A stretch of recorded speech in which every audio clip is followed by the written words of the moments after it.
Hi, this is James with BeeLanding.com. I'm showing you how you can extract honey out of a top bar hive. This is a honeycomb that the bees built down off of this top bar, and previously people have had a hard time extracting honey out of here, and I'm going to show you how to do it. Also, another thing I want you to notice is all this propolis here. That's what the bees glue all the top bars together with, and that's very helpful if you're harvesting any propolis. That's a good source for it. So what I'm going to do is I'm going to lay this down on this cookie sheet. I've got a special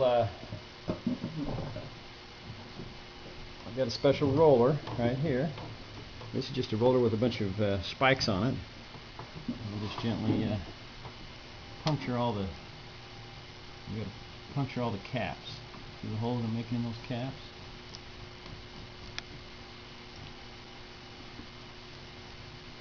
Kind of get creative here.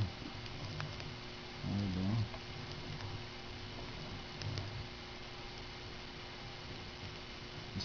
Instead of cutting the caps off like they do in conventional beekeeping, we just poke holes in them.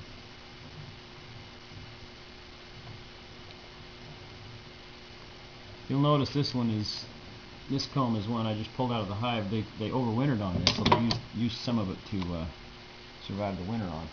And what I did is I put this comb above the fireplace to warm up for a couple of days so that the honey will flow well.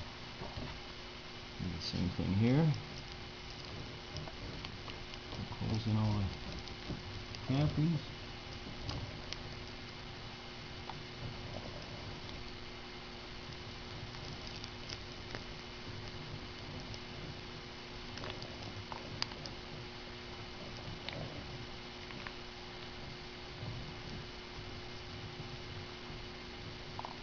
Okay, and then we'll slide this into the extractor. This is a simple extractor I bought online.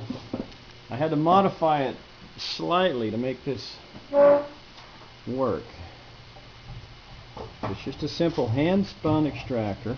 Zoom back just a little bit. That we're going to use to extract this honey. Okay, it's got a crank. Now what you want to do is you want to start out quite slow. For one, I've got, I should have one on each side, but I'm just using this as an example. So it's going to be lopsided. It's going to bang around, but you want to go quite slow anyway so you don't destroy that frame. Do a little bit and then see how well it's doing. Do a little bit more.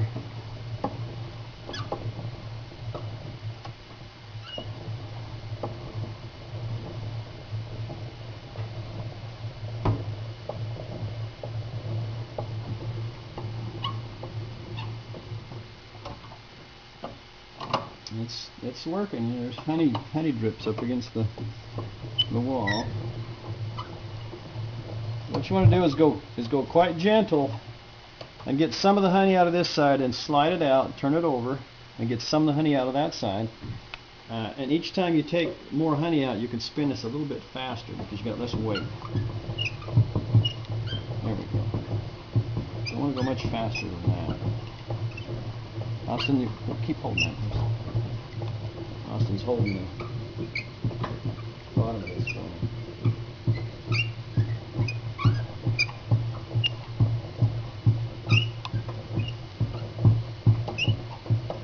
Just a slow, steady spins.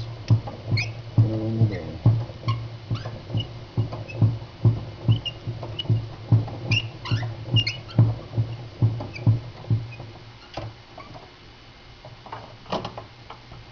What I'm going to do is pull this out,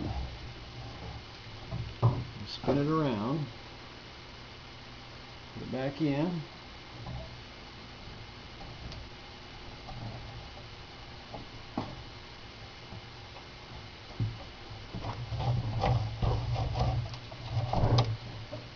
do the same thing.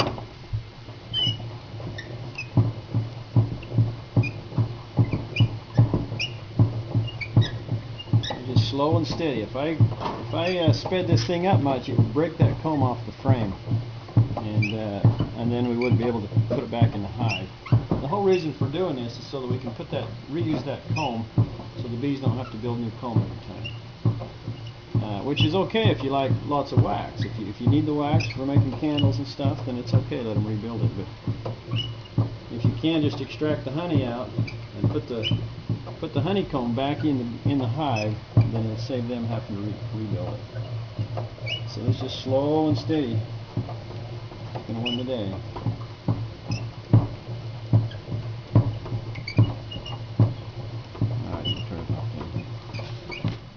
Okay, we've got the honey extracted. Now the secret to this is use aged comb. This is second year comb, so the comb gets a little bit harder. It's more rigid. And another secret is when you start spinning, just take a little bit of honey out of one side, flip it over, take a little bit of honey out of that side. You're trying to get the weight down before you spin it very fast.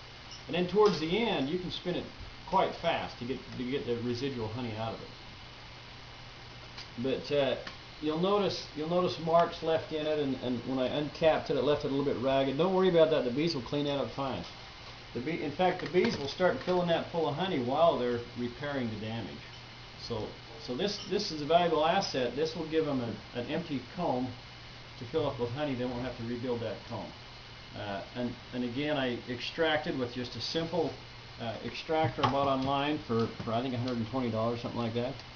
This little uncapping tool, and I had to modify this extractor slightly to make this work. But other than that, it worked just fine, and we can give this back to the bees.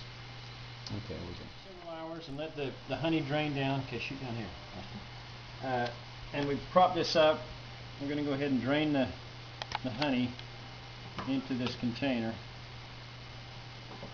That's it.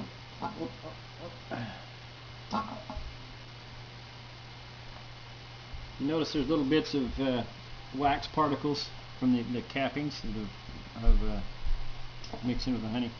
So we're going to run it through this screen, and we'll end up with clean honey. Okay, you can shut it off first.